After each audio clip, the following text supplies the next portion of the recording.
মার্কিন প্রেসিডেন্ট নির্বাচনের বাকি আর মাস দেড়েক। এর মধ্যে ফ্লোরিডায় ডোনাল্ড ট্রাম্পকে হত্যা চেষ্টা নিয়ে রাজনীতির মাঠ সরগরম হবে তা যেন অনেকটা অনুমেয় ছিল। ট্রাম্পের অভিযোগ, তাকে হত্যা চেষ্টাকারী Ryan Wesley Routh Joe Biden ও কমলা হ্যারিসের মতবাদকে সমর্থন করতেন। এই ঘটনার পর তার নির্বাচনী সংকল্প আরো দৃঢ় হয়েছে বলে মনে করছেন ট্রাম্প। তবে সাবেক প্রেসিডেন্টের এমন বক্তব্যের পাল্টা কোনো প্রতিক্রিয়া পাওয়া যায়নি প্রেসিডেন্ট বাইডেন ও ডেমোক্রেট প্রার্থী ভাইস প্রেসিডেন্ট কমলা হ্যারিসের কাছ থেকে।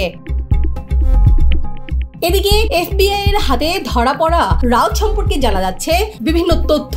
58 বছর বয়সী অভিযুক্ত, ওদের বাড়ি নর্থ ক্যারোলাইন অঙ্গরাজ্যে। তিনি একসময় নির্মাণ শ্রমিক ছিলেন। সামরিক বাহিনীতে কাজ করার কোনো অভিজ্ঞতা না থাকলেও রায়ান একাধিকবার সশস্ত্র লড়াইয়ে অংশ নেওয়ার চেষ্টা চালান। বিশেষ করে 2022 সালে ইউক্রেনে রাশিয়ার সামরিক অভিযান শুরুর পর যুদ্ধে অংশ নিতে ইউক্রেন গিয়েছিলেন রায়ান। তবে বয়সের কারণে যুদ্ধে অংশ নিতে পারেননি তিনি।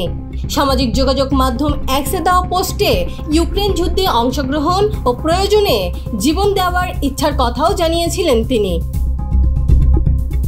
মার্কিন বার্তা সংস্থা এপি জানিয়েছে 2022 সালের এপ্রিলে ইউক্রেনের রাজধানী কিয়েভের স্বাধীনতা চত্বরে এক বিক্ষোভেও দেখা গিয়েছিল রায়ান রাউতকে। সেই ঘটনার একটি ভিডিও চিত্র রয়েছে বার্তা সংস্থাটির কাছে। বিভিন্ন গণমাধ্যমের তথ্য অনুযায়ী এই ঘটনার আগেও অপরাধমূলক কর্মকাণ্ডে জড়িয়েছিলেন এই ব্যক্তি। ট্রাম্পকে হত্যা চেষ্টার পর রয়টার্সের পক্ষ থেকে রায়ানের 2 ছেলে অ্যাডাম ও ওরানের সঙ্গে যোগাযোগ করা হয়। সন্তানরা জানান তাদের বাবা এ ধরনের কোনো কাজ করতে পারেন না, তিনি একজন ভালো মানুষ। রোববার ডোনাল্ড ট্রাম্প ফ্লোরিডার ওয়েস্ট পাম বিচে নিজ গলফ ক্লাবে খেলার সময় সীমানা প্রাচীরের বেড়া দিয়ে AK-47 রাইফেলের নল ঢুকিয়ে ট্রাম্পকে গুলি করে হত্যার চেষ্টা করেন রায়ান রাউত। এই ঘটনা দেখে ফেললে তাকে লক্ষ্য করে গুলি চালায় সিক্রেট সার্ভিসের সদস্যরা। এ সময় বন্দুক ফেলে গাড়িতে পালিয়ে যান রাউত। অবশ্য এর কিছুক্ষণ পরেই তাকে গ্রেফতার করা হয়। এই ঘটনায় সোমবার রাউতের বিরুদ্ধে 2টি অভিযোগ